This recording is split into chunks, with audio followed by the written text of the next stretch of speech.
नमस्कार दोस्तों, स्वागत है आपका हमारे इस चैनल पे। दोस्तों आज फिर से 67वीं बीपीएससी प्रैक्टिस सेट के अंतर्गत एडिटोरियल टेस्ट सीरीज का अगला सेट जो कि आज सेट 5 है लेके आए हैं, जो कि आगामी 67वीं बीपीएससी के अलावा सीडीपीओ, दरोगा या बिहार के अन्य एग्जाम के लिए भी बहुत ज़्यादा उपयोगी होने वाली है। तो चलिए फटाफट शुरू करते हैं। इससे पहले 4 लेक्चर हो चुके हैं, 4 सेट। अगर आप वो वीडियो नहीं देखे हैं तो वीडियो के डिस्क्रिप्शन में लिंक दिया हुआ है, आप वहाँ से भी देख सकते हैं या फिर प्ले लिस्ट पे भी जाके आप वहाँ से वीडियो को देख सकते हैं। तो चलिए फ्रेंड फटाफट शुरू करते हैं। देखिए फ्रेंड, ये सेट 5 है, सेट 4 तक करा दिया गया है कंप्लीट।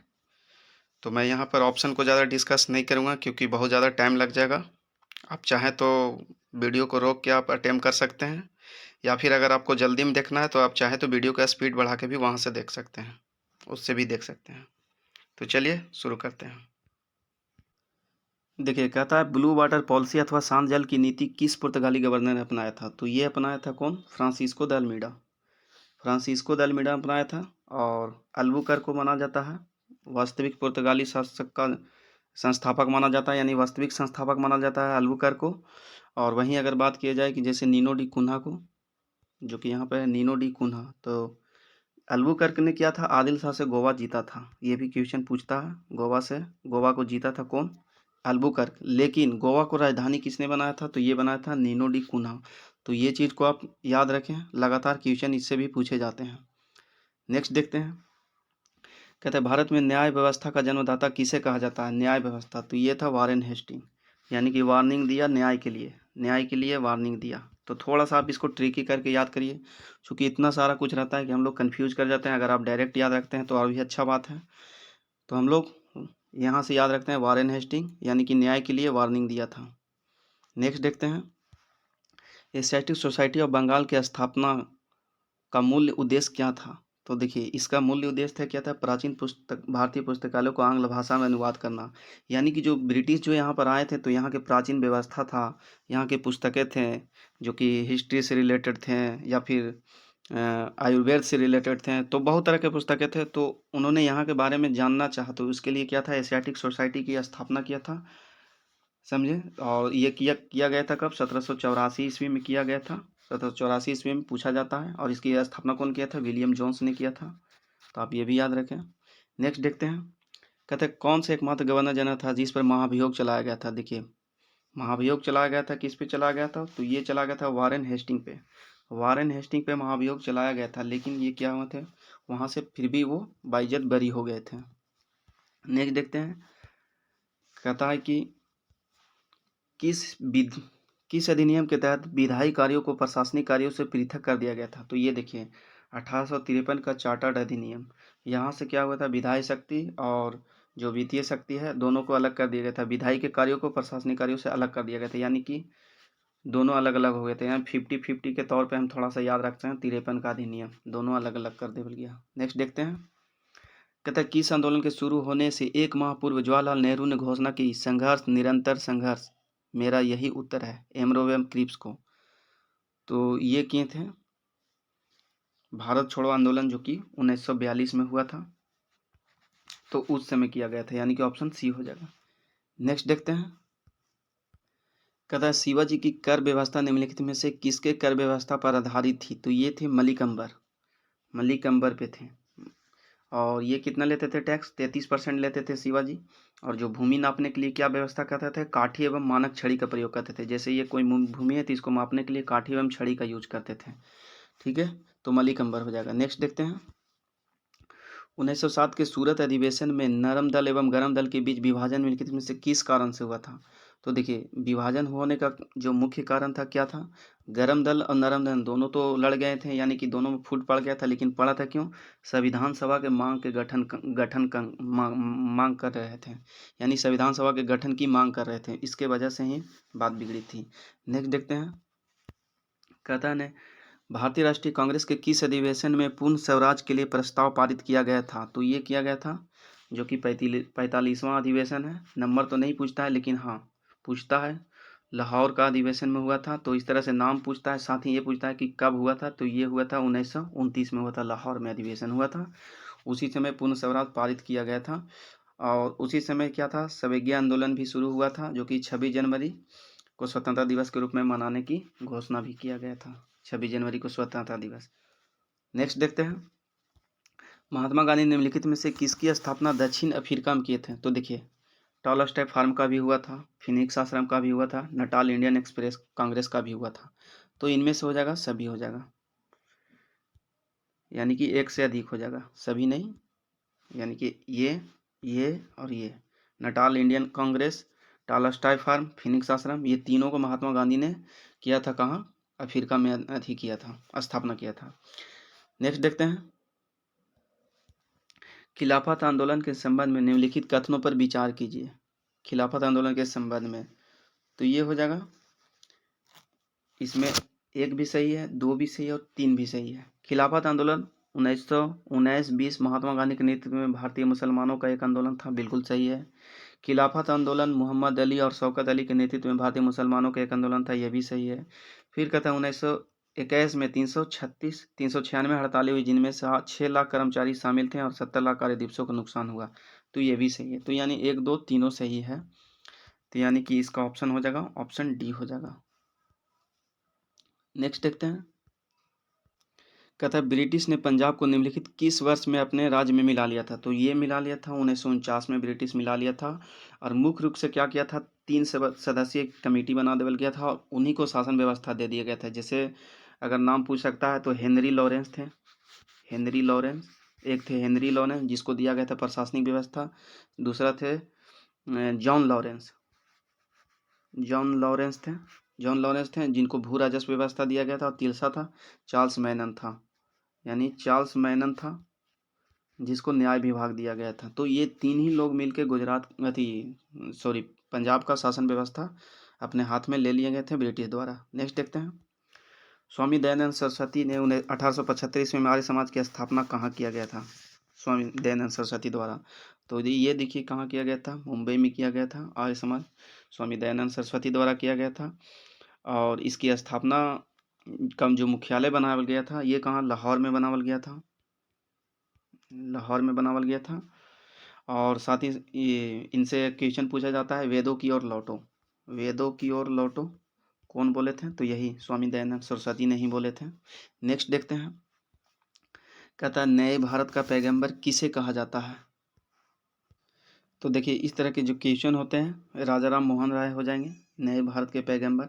लेकिन बात यहीं पे नहीं रुकती, राजा राम मोहन राय से बहुत तरह के क्वेश्चन पूछे जाते हैं और इन्हें कई नामों से भी जाना जाता है, जैसे कि भारतीय पुनर्जागरण का पिता भी कहा जाता है, पुनर्जागरण का पिता, पुनर्जागरण का पिता, उस तरह से भी क्वेश्चन पूछ सकता है। साथ ही भारत का पैगंबर तो एक हो ही गया, इसके बाद नव भारत का तारा भी कहा जाता है, नव भारत का तारा। फिर तथा कहा जाता है इसको नव जागरण का अग्रदूत के नाम से भी जाना जाता है, नव जागरण का अग्रदूत, नव जागरण का अग्रदूत, नव जागरण का अग्रदूत के भी नाम से जाना जाता है। ठीक है, फिर इसके एक और क्वेश्चन है कि 1828 ईस्वी में ब्रह्म समाज की स्थापना इन्हीं किया था और सती प्रथा पर रोक भी लगाया था। तो राजा राम मोहन राय से जुड़े कई तरह के जो पॉइंट है जो आप याद रखें। नेक्स्ट देखते हैं, कहता है अर्थशास्त्र के लेखक कौटिल्य ने ब्रिशल और पाषाण कहकर किसे संबोधित किया था? तो ये किए थे बौद्ध, जैन तथा आजीविक संप्रदाय के अनुयायियों को किए थे। नेक्स्ट देखते हैं, कहता है स्वतंत्रता की पूर्व संध्या पर निम्नलिखित में से किस आंदोलन ने सबसे बड़ा कृषक छापामार युद्ध देखा था? तो ये था तेलंगाना आंदोलन, तेलंगाना आंदोलन था जो कि स्वतंत्रता से पहले मतलब जो संध्या थी उसी में कृषक छापामार युद्ध देखा था। और इसका जो ये विद्रोह जो हुआ था, इसका कारण था कमरिया की हत्या, पुलिस कमीशन द्वारा हत्या कर दिया गया था। और ये कब हुआ था? 1946 में ही हुआ था। परिणाम में आंध्र प्रदेश में 1946 में मतलब इसका शुरुआत हो गया था। ठीक है, नेक्स्ट देखते हैं, कहता है अरविंद घोष को किस मामले में गिरफ्तार किया गया था? तो ये किया गया था अलीपुर बम कांड में, अलीपुर बम कांड जो कि कब हुआ था? 1909 को, ये था अरविंद घोष को 1909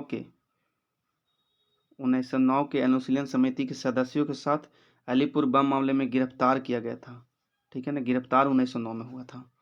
नेक्स्ट देखते हैं, कहता है निम्न ब्रिटिश व्यापारियों में से किसने स्वीकार किया था कि 1857 ईस्वी का विद्रोह एक राष्ट्रीय विद्रोह था? तो ये किया था डिजरायली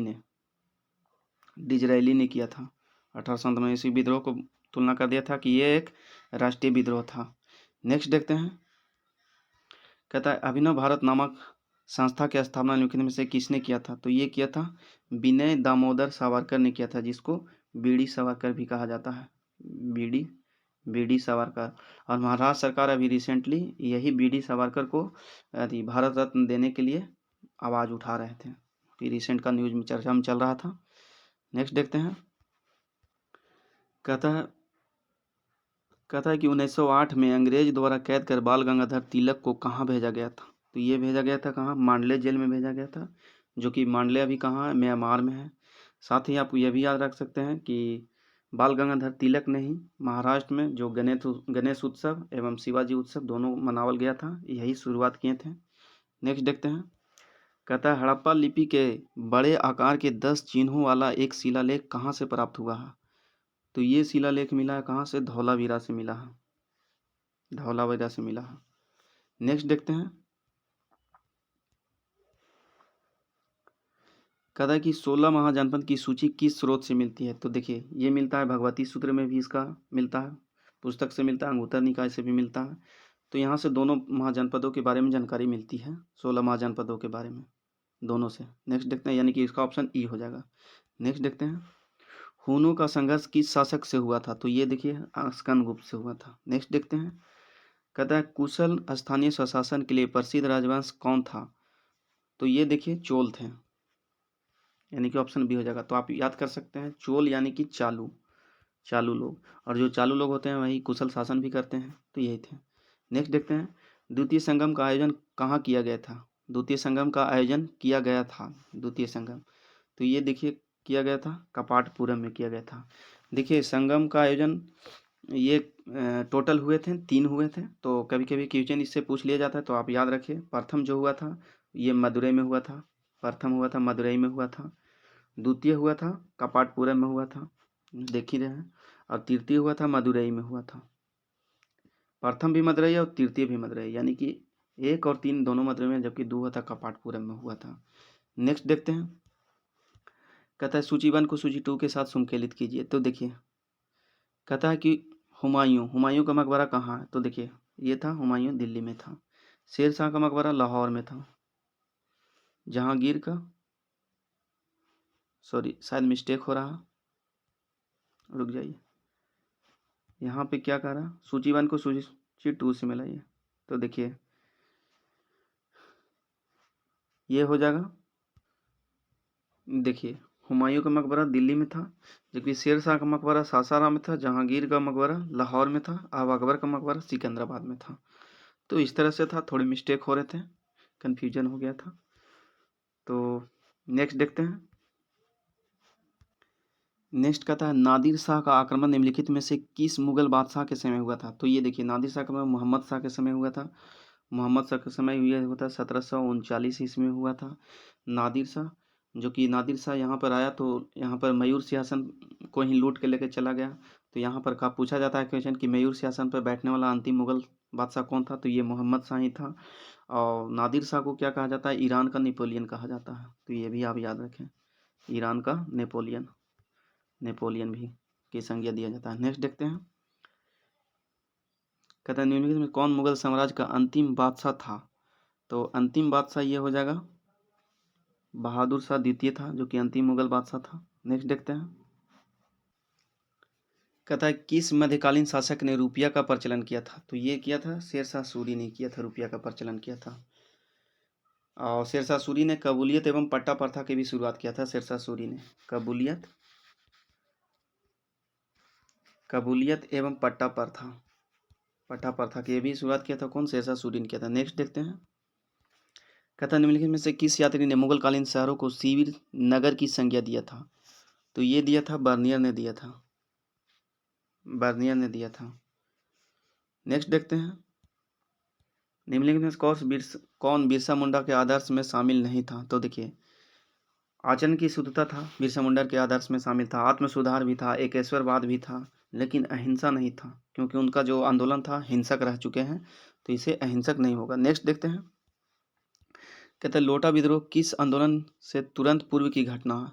लोटा आंदोलन। तो सबसे पहले हमको याद रखना चाहिए कि लोटा विद्रोह कब हुआ था। तो लोटा विद्रोह देखिए क्या हुआ था, मुजफ्फरपुर के जेल में, मुजफ्फरपुर के जेल में। ये क्वेश्चन हमेशा पूछा गया है बहुत बार, जो कि 1856 में विद्रोह हुआ था, लोटा विद्रोह।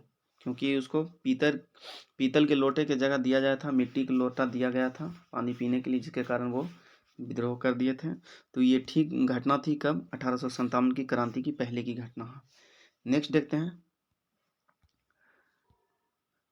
कहता है दिल्ली के बादशाह को लाल किला खाली करने और कुतुब पर जाकर रहने की आज्ञा देने वाले भारत के गवर्नर जनरल और संबंधित बादशाह को जोड़े का चयन कीजिए। तो ये देखिए, ये थे लॉर्ड डलहौजी थे, जो कि लॉर्ड डलहौजी आए तो बहादुर शाह द्वितीय को बोले कि अब आपका जाइए, आप छुट्टी हो गया, आप दिल्ली छोड़िए यहाँ पर और जाइए कहाँ, बादशाह का लाल किला खाली करवा दिया और कुतुब मीनार पे जाकर वहीं पे रहने के लिए बोला, कुतुब पर जाकर रहने का आश्वासन दिए, इसको आज्ञा दिए। नेक्स्ट देखते हैं, क्रांतिकारी आंदोलन के तहत मुजफ्फरपुर बम कांड कब हुआ था? मुजफ्फरपुर बम कांड, तो ये हुआ था 1908 ईस्वी में हुआ था। मुजफ्फरपुर बम कांड जो हुआ था कब हुआ था? 1908 ईस्वी में हुआ था। और यहीं से खुदीराम बोस और प्रफुल्ल चौकी ने मुजफ्फरपुर के जज किंग्सफोर्ड की हत्या का प्रयास किया था। और लेकिन इसमें क्या हुआ, प्रयास तो किए लेकिन गलती से उस समय गाड़ी में वकील कैनेडी थे और उनकी पत्नी थी, उन्हीं की हत्या हो गई थी। तो ये जो घटना था मुजफ्फरपुर बम कांड के नाम से प्रसिद्ध हो गया था, और जो कि उन्हीं के लिए ये क्रांतिकारी आंदोलन हुआ था 1908 में। नेक्स्ट देखते हैं, कहता है एकमात्र बौद्ध संगति जिसका आयोजन बिहार में नहीं किया गया था। तो ये था, देखिए चतुर्थ था। चतुर्थ कहाँ किया था? कुंडलवन कश्मीर में किया गया था। ठीक है, तो जिसके कारण ये क्या हुआ था, ये बिहार में नहीं हुआ था। प्रथम कहाँ हुआ था? राजगिरी में हुआ था, याद रखें, प्रथम हुआ था राजगिरी में हुआ था। द्वितीय हुआ था वैशाली में हुआ था, वैशाली में। और तृतीय हुआ था कहाँ हुआ था? पाटलिपुत्र में हुआ था, पाटलिपुत्र में, पाटलिपुत्र में। तो याद रखें, जबकि चतुर्थ हुआ था कुंडलवन कश्मीर में हुआ था।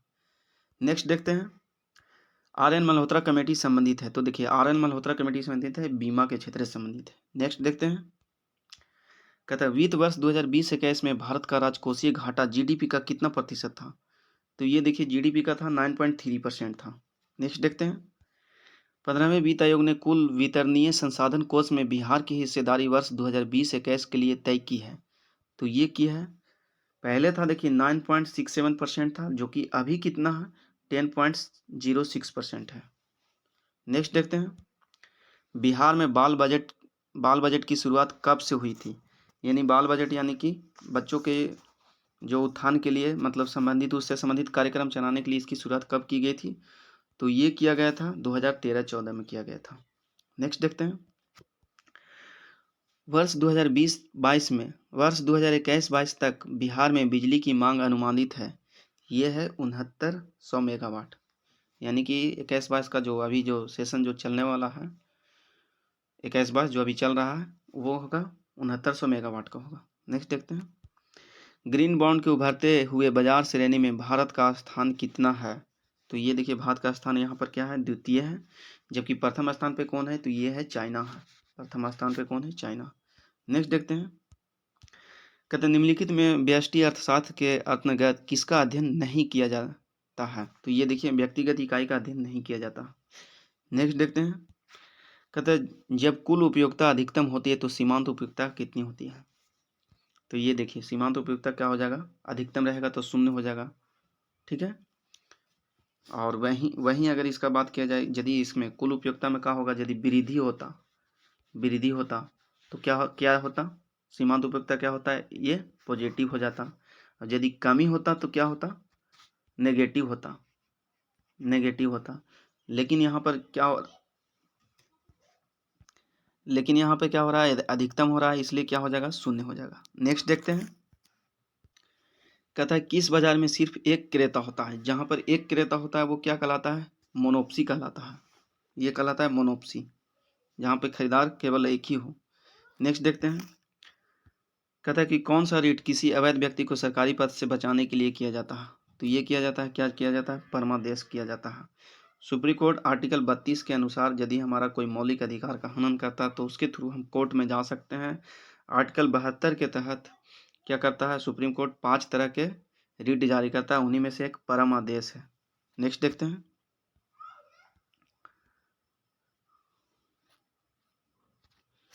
कहता है यदि राज्यसभा यह प्रस्ताव पारित कर दे कि राष्ट्र हित में यह आवश्यक है कि सांसद को राज्य सूची के मामले में कानून बनाना चाहिए, तब संसद इस विषय पर कानून बनाने के लिए सक्षम होगी। यह प्रस्ताव अधिकतम प्रभावी रहेगा। तो ये रहता है कितना दिन के लिए रहता है? ये रहता है 1 वर्ष के लिए रहता है। इसको बढ़ाया भी जा सकता है, लेकिन 1 वर्ष में शुरुआती तौर पे जो लागू होगा वो कितना होगा? 1 वर्ष के लिए होगा। जैसे मान लीजिए कि हम देखते हैं कि 7वीं अनुसूची में 3 तरह की सूची होते हैं। राज्य सूची होती है, संघ सूची होती है इसमें, अब एक होता है समवर्ती सूची। लेकिन अगर संसद को लग जाए कि यहाँ पर राज्य सूची के विषय पर कानून बनाना है, अगर वो यहाँ संसद पारित कर देता है तो वैसे स्थिति में क्या होता है? 1 वर्ष के लिए बन सकता है कानून। नेक्स्ट देखते हैं। समवर्ती सूची के अंतर्गत निम्नलिखित में से कौन सा विषय शामिल है? तो देखिए, समवर्ती सूची में क्या होता है? शिक्षा होता है, परिवार नियोजन होता है, वन होता है, लेकिन जन स्वास्थ्य क्या होता है? राज्य सूची का विषय है। यानी कि ये कितना हो जाएगा? 1, 2, 3 हो जाएगा, यानी कि ऑप्शन डी हो जाएगा। नेक्स्ट देखते हैं। कहता है नियंत्रण के में महालेखा परीक्षक अपनी लेखा परीक्षण रिपोर्ट निम्न में से किसे सौंपता है? तो ये सौंपेगा किसको सौंपेगा? राष्ट्रपति को सौंपेगा। नेक्स्ट देखते हैं। निम्नलिखित में से कौन सा युग्म संकेलित नहीं है? तो देखिए, संचित निधि कहता है अनुच्छेद 266 में होता है, बिल्कुल सही है। नेक्स्ट देखते हैं। लोक लेखा निधि क्या है? अनुच्छेद 2 में, सॉरी यहाँ पे लोक लेखा निधि मिसप्रिंट लग रहा है। देखिए, लोक लेखा निधि जो होता है ना, अनुच्छेद 266 के ही अंतर्गत होता है। अनुच्छेद 266 के ही अंतर्गत होता है, यानी कि इसका क्लॉज 2 में होता है। ठीक है, थोड़ा सा यहाँ पे छूटा हुआ है। जबकि आकस्मिक निधि अनुच्छेद 267 में होता है। वार्षिक वित्तीय विवरण अनुच्छेद 112 होता है। तो यानी कि इनमें से सभी सही है। अगर उसको मिसप्रिंट ना माना जाए तो सभी सही है। अनुच्छेद 266 के 2 में है कौन? लोक लेखा निधि है। नेक्स्ट देखते हैं, जो कि राष्ट्रपति के अधीन होता है। नेक्स्ट देखते हैं। राज्यपाल के संबंध में निम्न में से क्या सही है? राज्यपाल के संबंध में तो ये देखिए, कहता है कि वह विधानमंडल का अंग होता है, बिल्कुल सही है। नेक्स्ट कहता है कि राष्ट्रपति को प्रसाद पर्यंत पद धारण करता है, यानी कि जो राज्यपाल होता है राष्ट्रपति की अनुशंसा पे ही पद धारण करता है, उनके हिसाब से ही। नेक्स्ट कहता है वह मृत्युदंड को क्षमा नहीं कर सकते, ये भी सही है। इनको मृत्युदंड क्षमा करने के पावर नहीं होता। तो यानी कि 1, 2, तीनों सही होते हैं, यानी कि ऑप्शन डी हो जाएगा। नेक्स्ट देखते हैं।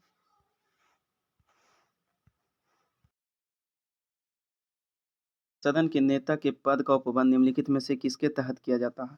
तो ये कहा जाता है प्रक्रिया के तथा कार्य के संचालन विस्मयक नियम के तहत होता है, यानी कि ऑप्शन बी हो जाएगा। नेक्स्ट देखते हैं। कहता है लोकसभा के अध्यक्ष को शक्ति प्राप्त होती है, तो ये होती है, कहता है लोकसभा की प्रक्रिया से प्राप्त होती है, सही है। संविधान से मिलती है, सही है। संसदीय परंपराओं से मिलती है, सही है। जबकि राष्ट्रपति से ये गलत हो जाएगा। यानी कि लोकसभा को जो शक्ति मिलता है लोकसभा की प्रक्रिया के कारण मिलता है, संसदीय परंपरा के कारण मिलता है और संविधान से मिलता है। ए, बी, सी यानी 3 गो सही है, बाकी चौथा गलत है। नेक्स्ट देखते हैं। कहता है संविधान में पंचायतों के विघटन के प्रावधान से संबंधित सत्य कथन की पहचान कीजिए। तो ये देखिए, सत्य कथन का पहचान करने का रहा, कह रहा है पंचायतों का विघटन किया जा सकता है, गलत है। विघटन का उल्लेख नहीं किया गया है, तो ये सही है, क्योंकि इसका संविधान में क्या है? विघटन का उल्लेख नहीं किया गया है। बाकी विभागीय सचिव विघटित कर सकते हैं, गलत है। जिलाधिकारी विघटित कर सकते हैं, ये सब गलत है। ये सब प्रावधान संविधान में नहीं किया गया। नेक्स्ट देखते हैं। अनुच्छेद 1 राज्यों के परिसंघ के बजाय राज्यों का संघ वर्णित करता है, क्योंकि भारत राज्यों के समझौते का परिणाम नहीं है। यानी कि जो भारत जो बना है उस समय ऐसा नहीं कि राज्य और राज्य समझौता होकर बना है, ये चीज़ नहीं है। नेक्स्ट देखते हैं। जैसे यहाँ पर देखते हैं तो यहाँ पर थोड़ा सा तुलनात्मक रूप से हम देख लेते हैं। जैसे देखिए, जैसे यूएसए हो गया और वहाँ पर इंडिया हो गया, तो यूएसए जो है, जो छोटे छोटे स्टेट है ना, वो क्या हुआ है कि ये कभी भी क्या है, समझौता के तहत जुड़ा हुआ है। यूनाइटेड स्टेट ऑफ अमेरिका, यानी कि सारा छोटा छोटा जो चीज़ है यूनाइटेड हो के बना, छोटे छोटे स्टेट, जो कि अभी 50 स्टेट यहाँ पे हैं। तो कहीं ना कहीं ये जो क्या है, इनके यही इसलिए कारण है कि यहाँ पर दोहरी नागरिकता होती है, जबकि इंडिया में ऐसा नहीं है। यहाँ में क्या है, यहाँ में क्या है, सिंगल नागरिकता होता है। ठीक है, तो ये जो है यहाँ पे फ्यूचर में ये इसका स्टेट जो है अलग हो सकता है, लेकिन इंडिया में ऐसा नहीं है, ये अलग नहीं हो सकते, राज्य कभी अलग नहीं हो सकते संघ से, क्योंकि ऐसा यहाँ पर समझौता ही नहीं है। तो यही कहता है कि भारतीय संघ राज्यों के समझौते का परिणाम नहीं है, ऐसा वर्णित हो उसमें। नेक्स्ट देखते हैं, कहता है भारतीय संविधान की 9वीं अनुसूची के संबंध में सत्य कथन की पहचान कीजिए। तो ये देखिए, कहता है ये मूल संविधान का भाग है, गलत है, मूल संविधान का भाग नहीं है। इससे जमींदारी प्रथा की समाप्ति की गई थी, हाँ बिल्कुल किया गया था। इस अनुसूची के तहत निर्दिष्ट कार्य और नियमक न्यायिक समीक्षा के अधीन नहीं है, गलत है। यह प्रथम संविधान संशोधन के द्वारा शामिल किया गया था, ये भी सही है। यानी कि इसमें से बी और सी सही है, बाकी ए गलत है और सी कथन गलत है। तो इसके हिसाब से यानी कि ऑप्शन हो जाएगा, ऑप्शन ई हो जाएगा इसका ऑप्शन जो होगा वो क्या हो जाएगा, ऑप्शन ई हो जाएगा। नेक्स्ट देखते हैं, कहते हैं निम्न में से किस राज्य की सीमा म्यांमार से नहीं लगती है। तो देखिए, म्यांमार से सीमा बिहार के नहीं लगता, असम का नहीं लगता है, तो यानी कि ऑप्शन ई हो जाएगा। नेक्स्ट देखते हैं, कहते हैं मालवा का पठार किस राज्य का हिस्सा नहीं है। तो देखिए, मालवा का पठार राजस्थान से भी जुड़ा है, गुजरात से जुड़ा है, मध्य प्रदेश से जुड़ा है, यानी कि मालवा का पठार किससे जुड़ा नहीं है, तो महाराष्ट्र से नहीं जुड़ा हुआ है। नेक्स्ट देखते हैं, कहता है हल्बी हल्बा जनजाति किस राज्य में निवास करते हैं। तो ये छत्तीसगढ़ में निवास करते हैं। नेक्स्ट देखते हैं, कहता है भारत का कौन सा राज्य जैविक खाद्य उत्पादों को सर्वाधिक उत्पादन करता है। जैविक खाद्य उत्पाद, तो ये करता है, कौन करता है, सिक्किम करता है, सॉरी मिस्टेक हो गया यहाँ पे, मध्य प्रदेश हो जाएगा।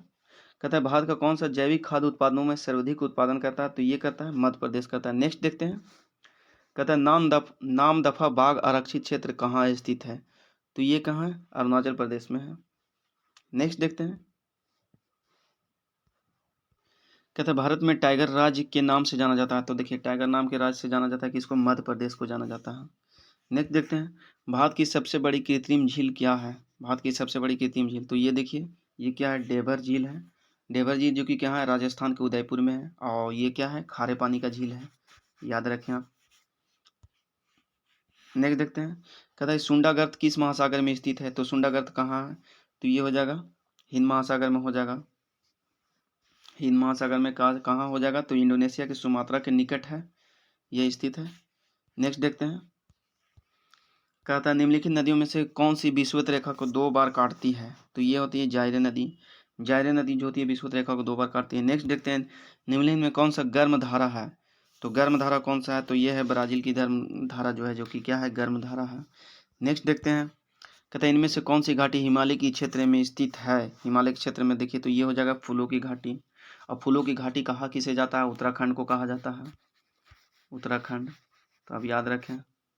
नेक्स्ट देखते हैं, कहता है इनमें से पहाड़ियों का उत्तर से दक्षिण सही क्रम क्या है। उत्तर से दक्षिण, यानी कि ऊपर से नीचे की तरफ, यानी कि नॉर्थ टू साउथ आ रहे हैं, ऊपर से नीचे आ रहे हैं। तो ये हो जाएगा, कौन हो जाएगा, अरावली पर्वत हो जाएगा, फिर गिरनार हो जाएगा, सतमाला हो जाएगा, अनाईमुड़ी हो जाएगा। तो ऑप्शन ए इसमें से सही हो जाएगा। नेक्स्ट देखते हैं, कि इनमें से कौन सी परियोजना चेनाब नदी पर नहीं है। चेनाब नदी पर नहीं कह रहा है। तो देखिए, टुलबुल परियोजना जो है ना, टुलबुल परियोजना जो है चेनाब नदी पे नहीं है, क्योंकि ये क्या है, झेलम नदी पे है। ये क्या है, झेलम नदी पे है। ठीक है, नेक्स्ट देखते हैं, कहता है उत्तर पूर्वी मानसून से सबसे अधिक वर्षा प्राप्त करने वाला राज्य कौन सा है। तो ये देखिए, उत्तर पूर्वी मानसून से हम लोग देखिए, ये होता है इस तरह से, तो हम लोग उत्तर और पूर्वी देखते हैं ना, ये हो गया उत्तर और ये हो गया पूर्वी। तो हमको उत्तर पूर्वी में आता है नॉर्थ ईस्ट वाला, ये वाला रीजन, जो कि कौन कौन है, असम आ जा रहा है इसमें। लेकिन यहाँ पर हम कंफ्यूज हो जाएंगे, इसलिए क्योंकि यहाँ पर होता क्या है, उत्तर पूर्वी मानसून जो आता है, जो तमिलनाडु में वर्षा बहुत ज़्यादा होता है, तमिलनाडु हो गया है, चेन्नई का एरिया होगा। यही कारण है कि यहाँ पर क्या होता है, जनवरी में भी वर्षा होती है। जनवरी यानी ठंड ठंड के महीने में भी यहाँ बारिश होती है। नेक्स्ट देखते हैं, वैडिला खान किस लिए प्रसिद्ध है। वेडिला खान, तो ये होता है लावा-एस्क के लिए प्रसिद्ध है। वेडिला खान जो क्या है, लावा-एस्क के लिए प्रसिद्ध है। नेक्स्ट देखते हैं, इनमें से गुजरात का बंदरगाह शहर नहीं है। गुजरात का बंदरगाह शहर नहीं है, तो कौन हो जाएगा, जामनगर हो जाएगा। गुजरात का बंदरगाह शहर नहीं है, ये क्या है, कच्छ की खाड़ी में है। जामनगर क्या है, कच्छ की खाड़ी में दक्षिण में है, जो कि ये एक बंदरगाह नहीं है। नेक्स्ट देखते हैं, इनमें से कौन सा शहर मेगा सिटी के अंतर्गत नहीं आता है। मेगा सिटी के अंतर्गत नहीं आता, तो ये कौन सा आता है, चेन्नई नहीं आता है, मेगा सिटी के अंतर्गत नहीं आता है। ठीक है, और मेगा सिटी कैसे शहर आता है, जहाँ से जनसंख्या 1 करोड़ से अधिक होगा, मेगा सिटी कहलाता है। ठीक है, और 2011 की जनगणना की बात करें तो क्या होता है, इसकी आबादी हो जाएगा 87 लाख। और यही कारण है कि क्या होता है, मेगा सिटी के अंतर्गत नहीं आता है, क्योंकि अब हो सकता है होगा अगला जो जनगणना होगा 2021 में। तो नेक्स्ट देखते हैं, इनमें से कौन सा सुषुप्त ज्वालामुखी है, तो ये देखिए हो जाएगा फ्यूजियामा हो जाएगा, सुषुप्त ज्वालामुखी है। नेक्स्ट देखते हैं, शरीर से हृदय की ओर रक्त ले जाने वाली रक्त वाहिनी को क्या कहा जाता है, तो ये देखिए ये होता है सीरा होता है। सीरा देखिए, थोड़ा सा आप इसको ऐसे याद रखें कि हम बेसिकली देखते हैं जलेबी में भी, मिठाइयों में भी सीरा का यूज किया जाता है, तो हम लोग थोड़ा सा ऐसे समझिए कि सीरा जो होता है क्या होता है, खुले में रखे रहने के कारण क्या होता है, वो शुद्ध नहीं होता है, क्या होता है, वो अशुद्ध होता है। तो हम थोड़ा सा याद रखते हैं कि जो शरीर से भी जो हृदय में जो रक्त आवेगा वो कैसा आवेगा, अशुद्ध रक्त आवेगा। तो अशुद्ध रक्त कैसा होता है, सीरा का समान होता है, उसको लाएगा कौन, सीरा लाने का कार्य करेगा। तो थोड़ा सा इसको ट्रिकी बनाते हुए आप याद रखें। नेक्स्ट देखते हैं, कहता है एक महिला जिसका रक्त समूह ओ है तथा वह बी समूह रक्त वाले पुरुष से शादी करती है, तो बच्चे का रक्त समूह क्या हो सकता है। तो देखिए बच्चे का या तो ब्लड ग्रुप ओ बनेगा या बी बनेगा, यानी कि ए भी हो सकता है, सी भी हो सकता है, तो इसलिए ऑप्शन ई हो जाएगा। नेक्स्ट देखते हैं, कहता कहता सफेद फेफड़ा रोग किस उद्योग के मजदूरों को होता है, तो ये होता है रुई उद्योग के मजदूरों को होता है, सफेद फेफड़ा रोग होता है। नेक्स्ट देखते हैं, कहता है मछली के मूत्र में पाए जाने वाला अपशिष्ट पदार्थ क्या होता है, तो मछली के मूत्र में पाया जाता है कुजी पाया जाता है, अमोनिया पाया जाता है, अमोनिया। नेक्स्ट देखते हैं, निम्नलिखित में से मानव गुर्दे का सामान्य कार्य नहीं होता है। मानव गुर्दे के सामान्य कार्य नहीं होता है, तो ये कहता है रक्त में शर्करा की मात्रा का नियंत्रण करना। नेक्स्ट देखते हैं, वृक्क रोग किस प्रदूषक के कारण मानवों में होता है। वृक्क रोग जो होता है किस प्रदूषक के कारण, तो ये होता है कैडमियम के कारण होता है। नेक्स्ट देखते हैं, न्यूनतम संभव ताप कितना हो सकता है, तो ये हो सकता है -237 डिग्री सेल्सियस, -237, यानी कि देखिए ये थोड़ा सा मिस्टेक है यहाँ पे, 237 डिग्री सेल्सियस हो सकता है। आप इसको यहाँ पे 237 कर लें, 237 डिग्री सेल्सियस कर लें। उसको 273 केल्विन वाला वो अलग है, यहाँ पे थोड़ा मिसप्रिंट है। नेक्स्ट देखते हैं, अंतरिक्ष यात्री अंतरिक्ष स्पेस में सीधा खड़ा नहीं रह सकता है। कहता है अंतरिक्ष यात्री अंतरिक्ष स्पेस में सीधा खड़ा नहीं रह सकता है, इसका मुख्य कारण क्या है, तो यह है गुरुत्वाकर्षण की अनुपस्थिति के कारण ही होता है। यहाँ पर गुरुत्वाकर्षण नहीं होता है, इसके कारण ही ऐसा होता है। नेक्स्ट देखते हैं, कहता है जब लाल हरा एवं नीला प्रकाश पुंज किसी एक बिंदु पर पड़े तब संयुक्त प्रकाश दिखेगा, कैसा दिखेगा, तो ये दिखेगा काला के समान दिखेगा। नेक्स्ट देखते हैं,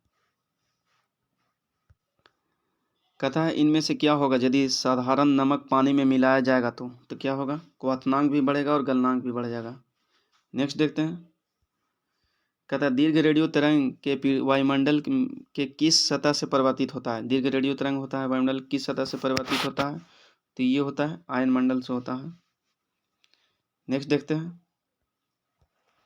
कहते हैं 100 वाट का इलेक्ट्रिक बल्ब 10 घंटा जलता है, तो इसके द्वारा इलेक्ट्रिसिटी का बिल कितना आएगा यदि 6 रुपये यूनिट हो तो देखिए इसका एक फार्मूला होता है, यदि हम यूनिट बराबर निकालते हैं तो कितना निकालते हैं, कितना वाट दिया हुआ है, नहीं पी इसका लिख देंगे, फिर टाइम कितना होता है जलता है वो लिखते हैं, बटा 1000 करते हैं। तो देखिए पी कितना दिया हुआ है, यहाँ पर 100 दिया हुआ है, टाइम कितना दिया हुआ है 10 आवर दिया हुआ है, बटा 1000। तो यहाँ से कट के हमको क्या आ जाएगा, 1 यूनिट आ जाएगा। अब 1 यूनिट का मूल्य कितना है, 6 रुपया, तो इसलिए हो जाएगा ऑप्शन ए सही हो जाएगा। न्यूमेरिकल भी कभी कभी पूछे जाते हैं साइंस के, जो कि बहुत ईजी होते हैं अगर थोड़ा सा कॉन्सेप्ट आपको क्लियर है तो। चलिए नेक्स्ट देखते हैं, ट्रांसफार्मर परिवर्तन करने की युक्ति है। तो क्या करता है, ये एसी को एसी में ही परिवर्तित करता है, यानी कि हाई करंट से क्या होता है, हाई वोल्टेज से क्या करता है, लो वोल्टेज में कन्वर्ट करता है, एसी टू एसी ही करता है। नेक्स्ट देखते हैं, इसमें सबसे तीव्र मेमोरी होती है। तो सबसे तीव्र मेमोरी किसकी होती है, तो ये होती है रोम की होती है। रोम की होती है, सबसे तीव्र मेमोरी होती है। अब कैश मेमोरी एक्सेस टाइम बहुत कम होता है। कैश मेमोरी के क्या होता है, कम होता है। जो हम मिनिमाइज करते हैं फ़ोन को, तो यही कैश मेमोरी में ही स्टोर होता है, यही मिनिमाइज होता है। नेक्स्ट देखते हैं, कौन सा मिलान सही नहीं है। कहता है कौन सा मिलान सही नहीं है। तो देखिए ये कहता है ना, सोलर सेल से विद्युत ऊर्जा में परिवर्तित करता है, ये भी सही है। देखिए यहाँ पर कंफ्यूज नहीं होना, प्रकाश जो लेता है, प्रकाश से ही ऊष्मा लेके विद्युत ऊर्जा में सोलर सेल उसको कन्वर्ट कर देता है, तो ये सही होगा। द्रव्यमान से ऊष्मा लेकर न्यूक्लियर रिएक्टर बनाता है। फिर विद्युत से ध्वनि बनाता है लाउड स्पीकर, जबकि रासायनिक से ऊष्मा एवं प्रकाश में बदलता है कौन, ईंधन जलता है। तो यानी कि ये भी सही है,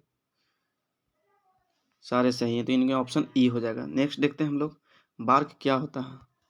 बार्क क्या होता है, भाभा एटॉमिक रिसर्च सेंटर हो जाएगा, यानी कि ऑप्शन बी हो जाएगा। बार्क का फुल फॉर्म हो जाएगा Bhabha atomic research centre. Next देखते हैं हम लोग, कहता है तत्वों में यौगिकों के अणुओं किसके द्वारा दर्शाया जाता है। तो ये देखिए रासायनिक सूत्र द्वारा ही दर्शाया जाता है। जैसे मान के लिए कोई तत्व है, जैसे O2 हो गया, ये O2 एक तत्व हो गया। वहीं अगर यौगिक का एक बात करें तो क्या होता है, H2O जैसे हम ले लेते हैं। तत्व क्या होता है, जो एक ही तरह के इसमें होते हैं, एक ही तरह के तत्व होते हैं, एक ही तरह के परमाणु होते हैं, जबकि इसमें क्या होता है, दो होता है। जैसे H2O को लेते हैं तो ये क्या हो गया, एक यौगिक हो गया, नहीं दो अलग अलग तत्वों से मिलकर बना हुआ है। इसमें क्या है, सिर्फ एक ही प्रकार के तत्व हैं, तो ये हो गया तत्व, जबकि ये हो गया यौगिक। तो दोनों को दर्शाया जाता है रासायनिक सूत्र से ही दर्शाया जाता है। नेक्स्ट देखते हैं, कहते हैं जल के बीकर में बर्फ पिघलता है, तो बीकर के जल स्तर में क्या कुछ होता है, मतलब इसमें कमी होती क्या रहता है। तो ये क्या होता है, वही रहेगा, न घटेगा न बढ़ेगा। नेक्स्ट देखते हैं, कहता है कि शक्कर शक्कर के घोल का तापमान बढ़ाने से शक्कर की विलेयता पर क्या असर पड़ती है। तो विलेयता क्या होता है, बढ़ जाता है। यहाँ पर शक्कर की क्या होता है, विलेयता होता है जो बढ़ जाता है। नेक्स्ट देखते हैं, कहता है रक्त कैंसर ल्यूकेमिया की रोकथाम में उपयोग किए जाने वाले रेडियो समस्थानिक का क्या नाम है। तो ये हो जाएगा फास्फोरस 32 हो जाएगा, फास्फोरस 32 का यूज किया जाता है। नेक्स्ट देखते हैं, कहता है कि कपड़े साफ करने में प्रयोग होने वाले डिटर्जेंट क्या होते हैं। तो ये होते हैं सल्फोनेट होते हैं। सल्फोनेट भी कई तरह के होते हैं, जैसे हो गया एल्काइन सल्फोनेट हो गया, एल्काइन बेंजीन सल्फोनेट हो गया, तो आदि कई तरह के होते हैं। नेक्स्ट देखते हैं, कहता है ब्लड ग्रुप की खोज किस व्यक्ति ने की थी। ब्लड ग्रुप की खोज ये किया था, कार्ल लैंडस्टीनर ने किया था। ब्लड ग्रुप की खोज किया था, कब किया था, तो ये भी याद रखिए 1900 ईस्वी में किया था। नेक्स्ट देखते हैं, ऑक्सीजन संचरण मानव शरीर के सही क्रम क्या है ऑक्सीजन का। तो देखिए ऑक्सीजन क्या होता है, मान लीजिए कि ये व्यक्ति है, तो सबसे पहले क्या होता है, ये व्यक्ति का मान के लिए शरीर है, तो यहाँ से आता है फेफड़े में आता है पहले, फेफड़े से फिर यहाँ से क्या जाता है, रक्त कोशिकाओं में जाता है, रक्त वाहिनी में जाता है, यानी खून में जाता है, पहले रक्त में जाता है, उसके बाद ही इसके द्वारा फिर ऊतक में जाता है। तो यानी इसका सही क्रम क्या हो जाएगा, फेफड़ा हो जाएगा पहले, फिर रक्त हो जाएगा, फिर ऊतक हो जाएगा। नेक्स्ट देखते हैं, इनमें से कौन सा युग्म का सही मिलान है, निम्न में से कौन सा युग्म सही मिलान है। तो ये देखिए फर्स्ट का था विटामिन B1 बायोटीन। देखिए ये जो होता है यही गलत है, क्योंकि यहाँ होगा थायमिन होगा। विटामिन बी का जो नाम होता है वो क्या होता है, थायमिन होता है। विटामिन B3 नियासिन बिल्कुल सही है। विटामिन B12 साइनोकोबाल्मिन है। विटामिन के फिलोक्विनिन है। तो इनमें से जो 3 गो है सही, यानी कि एक से अधिक सही, तो ऑप्शन ई हो जाएगा। नेक्स्ट देखते हैं, कहता है BMD एक टेस्ट है। BMD क्या होता है, तो ये होता है बोन मिनरल डेंसिटी होता है। बोन मिनरल डेंसिटी एक प्रकार के क्या है, एक टेस्ट होता है, और इसका टेस्ट से पता लगता है क्या चलता है, जैसे कि कोई हड्डी में फ्रैक्चर वगैरह हो गया हो तो बोन को फ्रैक्चर डिटेक्ट करने में किया जाता है। साथ ही ऑस्टियोपोरोसिस के जो बीमारी होती है उसकी भी पता लगाने के लिए किया जाता है। नेक्स्ट देखते हैं, कहता है जीवाणु जनित रोग नहीं है। तो जीवाणु जनित रोग कौन नहीं है, इन्फ्लुएंजा। इन्फ्लुएंजा जीवाणु जनित रोग नहीं है, बल्कि ये एक विषाणु से होने वाली रोग है, विषाणु से होने वाली रोग है। नेक्स्ट देखते हैं, मॉडर्न जेनेटिक्स के पिता कौन है। तो देखिए सिर्फ जेनेटिक्स के पिता कहेंगे तो ग्रेगरी मेंडल होते हैं, लेकिन मॉडर्न जेनेटिक्स कहेगा तो ये हो जाएगा डब्ल्यू बेटसन। डब्ल्यू बेटसन यानी कि इसका ऑप्शन हो जाएगा डब्ल्यू बेटसन। नेक्स्ट देखते हैं, चिप्स के थैली में कौन सी गैस भरी जाती है? तो देखिए ये होती है नाइट्रोजन भरी होती है। जनरली हम लोग देखते हैं कि चिप्स पैकेट पर उसका एक्सपायरी डेट लिखा रहता है, 5 से 6 महीने के अंदर अंतराल में क्या होता है, तो इसमें क्या होता है नाइट्रोजन भरा होता है। नाइट्रोजन क्यों भरा जाता है? ताकि इसके अंदर जो चिप्स में जो पदार्थ हैं वो क्या हो, ऑक्सीकृत ना हो, यानी कि रेंसिडिटी विकृति उसमें ना हो, इसके लिए क्या होता है नाइट्रोजन गैस भरी होती है। नेक्स्ट देखते हैं, मोटर वाहन की बैटरी में कौन सा अम्ल प्रयोग किया जाता है? तो ये किया जाता है सल्फ्यूरिक अम्ल, H2SO4। नेक्स्ट देखते हैं, सिरके का मुख्य अंग कौन सा होता है? सिरका में होता है एसिटिक एसिड होता है। नेक्स्ट देखते हैं, कहता है कि अम्लीय वर्षा में कौन सा अम्ल होता है? अम्लीय वर्षा में जो होता है ये होता है नाइट्रिक अम्ल होता है। अम्लीय वर्षा में नाइट्रिक अम्ल होता है। नेक्स्ट देखते हैं, कहते हैं एनीमिया मुक्त भारत सूचांक 2020-21 में किस राज्य ने शीर्ष स्थान हासिल किया? तो ये क्या है, कौन? मध्य प्रदेश किया है। नेक्स्ट देखते हैं, कौन भारत का पहला इलेक्ट्रिक वाहन शहर बन गया? तो ये बन गया केवड़िया, इलेक्ट्रिक वाहन शहर का बन गया है। और केवड़िया कहाँ है? तो ये है गुजरात में, आप याद रखें गुजरात में भारत के पहले इलेक्ट्रिक वाहन शहर बन गया है ये। नेक्स्ट देखते हैं, नेक्स्ट कहता है 2023 तक आईसीसी का आधिकारिक भागीदार कौन बना है? तो ये बना है भारत पे बन गया। नेक्स्ट देखते हैं, कहता है कि भारत का पहला इलेक्ट्रिक वाहन लिथियम बैटरी प्लांट कहाँ, किस राज्य में स्थापित किया जाएगा? लिथियम का जो प्लांट है कि कहाँ स्थापित किया जाएगा? तो ये किया जाएगा कर्नाटका में किया जाएगा। इसका नाम क्या है? एलिप्सॉन एडवांस मटेरियल्स कर्नाटक में, जो कि भारत का पहला इलेक्ट्रिक वाहन लिथियम बैटरी का प्लांट स्थापित होगा वहाँ पर। नेक्स्ट देखते हैं, लिटिल गुरु ऐप किस भाषा में दुनिया का पहला गेमिफाइड लर्निंग ऐप है? तो देखिए इसका नाम से लगा चलता है कि ये अंग्रेजी का वर्ड पहला दिखाता है, लेकिन ये किसके लिए है? संस्कृत भाषा के लिए है। नेक्स्ट देखते हैं, भारत में अपनी तरह की पहली ऑनलाइन विवाद समाधान पुस्तिका किसने लॉन्च किया है? तो ये लॉन्च किया है कौन? नीति आयोग ने किया है,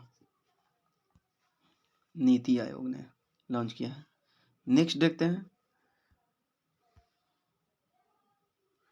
कहता है भारत के रजिस्टर जनरल कार्यालय द्वारा वार्षिक सीआरएस पर आधारित भारत की महत्वपूर्ण संख्या की रिपोर्ट के अनुसार कितने राज्य संघ राज्यों क्षेत्रों में जन्म पंजीकरण 100% हो गया है?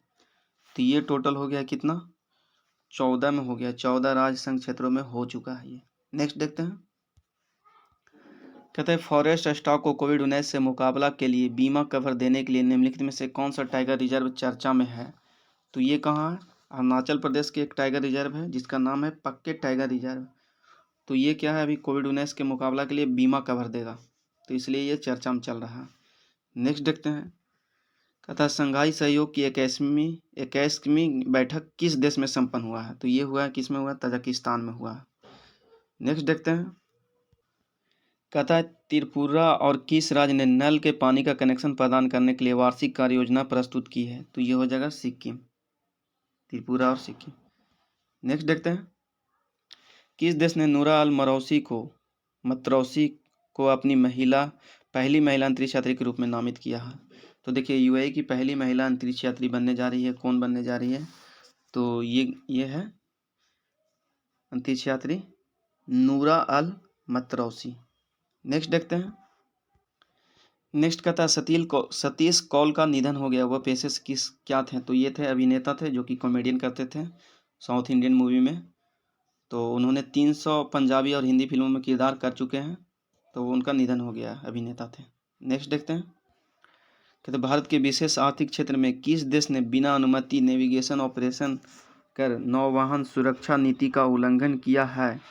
तो ये किया था यूएसए ने, जो कि अभी रिसेंट का न्यूज है। नेक्स्ट देखते हैं, कहता है कि भारत ने किस देश के साथ एयर बबल एग्रीमेंट पर हस्ताक्षर किए हैं? तो ये किया है किसके साथ हुआ है? श्रीलंका के साथ हुआ है। और अभी तक टोटल जो एयर बबल एग्रीमेंट हुआ है कितने? 28 देशों के साथ हो चुका है हमारा। नेक्स्ट देखते हैं, पर्यावरण स्थिति रिपोर्ट 2021 में भारत की रैंक क्या है? तो ये भारत का रैंक कितना है? 117वां रैंक है इसमें। नेक्स्ट देखते हैं, कहता है कि कहता है प्राकृतिक गैस नियामक बोर्ड के अध्यक्ष के रूप में किसे नियुक्त किया गया है? तो ये किया गया है संजय नंदन सहाय को। संजय नंदन सहाय को क्या है, प्राकृतिक गैस नियामक बोर्ड के अध्यक्ष बने हैं। नेक्स्ट देखते हैं। कहता है वर्ष 2021 का रसायन विज्ञान के क्षेत्र में नोबेल पुरस्कार के लिए चुने गए वैज्ञानिकों के जोड़े का चयन कीजिए। तो ये हो जाएंगे, कौन हो जाएंगे? तो इस जगह डेविड W.C. मैकलन, इन्हीं को मिला है नोबेल पुरस्कार, मिला गया है रसायन विज्ञान के क्षेत्र में मिला है। नेक्स्ट देखते हैं।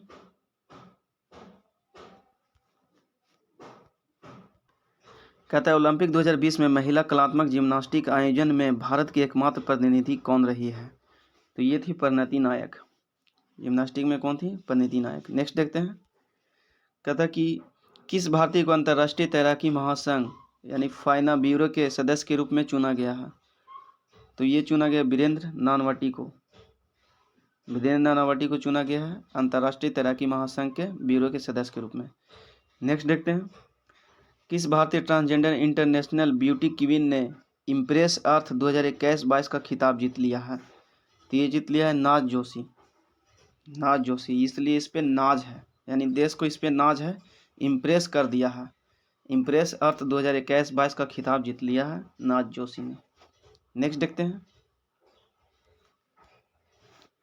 कहते हैं कौन सा भारतीय फुटबॉलर दूसरा सबसे अधिक सक्रिय अंतर्राष्ट्रीय गोल स्कोरर बन गया है? तो ये था सुनील छेत्री। नेक्स्ट देखते हैं।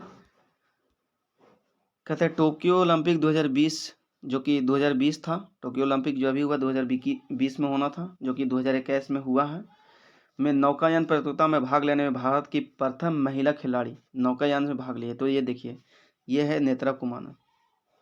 इन्हें नौकायान के लिए भवानी देवी जो कि तलवारबाजी में क्वालिफाई की थी। नेक्स्ट देखते हैं। पीरामल फाउंडेशन के सहयोग से सुरक्षित हम सुरक्षित तुम अभियान किसने शुरू किया है? तो ये किया पीरामल फाउंडेशन के सहयोग से। कौन हो जाएगा? तो नीति आयोग हो जाएगा। नीति आयोग हो जाएगा। नेक्स्ट देखते हैं।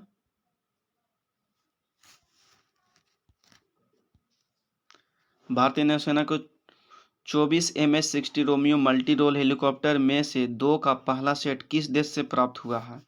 तो ये हुआ है कहाँ? USA से प्राप्त हुआ है। साथ ही चीनूक भी USA से आया है।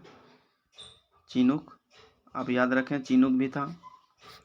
साथ ही रसिया से S-400 का डील हुआ है। साथ ही USA के साथ क्या है हमारा? चीनूक हेलीकॉप्टर के साथ साथ रोमियो हेलीकॉप्टर भी है। इसके साथ फ्रांस के साथ राफेल का डील हुआ है।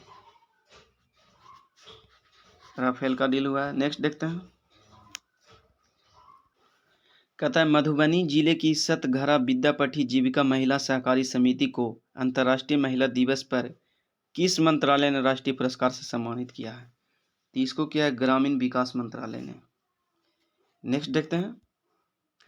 बिहार के किस जिले में बंदर बगीचा और चिड़ियाघर का निर्माण किया जाएगा? तो ये किया जाएगा अररिया में। अररिया जिला में क्या बंदर बगीचा और चिड़ियाघर लगेगा। जैसे कहीं पे गांव में आता है ना बंदर दिखाने, तो लोग बोलते हैं अरे अरे चलो बंदर आया, बंदर का नाच आया। तो उस तरह से थोड़ा सा ट्रिकी करते हुए इसको रिलेट करते हैं। अररिया जिले में बंदर बगीचा और चिड़ियाघर कहाँ आया? तो अररिया जिले में निर्माण किया जाएगा यहीं पे। नेक्स्ट देखते हैं। लघु बचत की श्रेणी में बिहार के 3 शीर्ष जिलों में निम्नलिखित कौन सा जिला शामिल नहीं है? लघु बचत के मामला में कौन सा जिला शामिल नहीं है? तो ये है बेगूसराय शामिल नहीं है, जबकि पटना है, सारण है, नालंदा है, लेकिन बेगूसराय नहीं है। नेक्स्ट देखते हैं। बिहार में जल जीवन हरियाली मिशन का शुभारंभ कब किया गया था? तो देखिए जल जीवन जो हरियाली मिशन शुरू किया गया था, तो ये देखिए 9 अगस्त 2019 के पृथ्वी दिवस जो था उस दिन इसका क्या किया था? जागरूकता मिशन शुरू किया गया था। कब किया गया था? 9 अगस्त 2019 को जागरूकता मिशन शुरू किया गया था। लेकिन अगर यहाँ पर शुभारंभ कहा गया है, तो यहाँ पर जो गांधी जी का जो जन्मदिन था उन्हीं के शुभ दिन पे 2 अक्टूबर 2019 को इसका शुरुआत किया गया था। तो दोनों चीज़ को आप याद रखें, जल जीवन हरियाली से जुड़े। नेक्स्ट देखते हैं। देखिए कहता है 1937 में चुनाव में कांग्रेस की जीत के बाद भी श्री कृष्ण सिंह बिहार में सरकार का पहले गठन क्यों नहीं किए? तो देखिए यहाँ पर क्या था, 1935 के जो भारत शासन अधिनियम था उसी के थ्रू इसका चुनाव हुआ। पहला चुनाव 1937 में होता है चुनाव। तो जब 1937 में चुनाव होता है तो श्री कृष्ण सिंह जो कि उस समय तत्कालीन गवर्नर थे, जो कि अंग्रेज अधिकारी ही थे, एम जी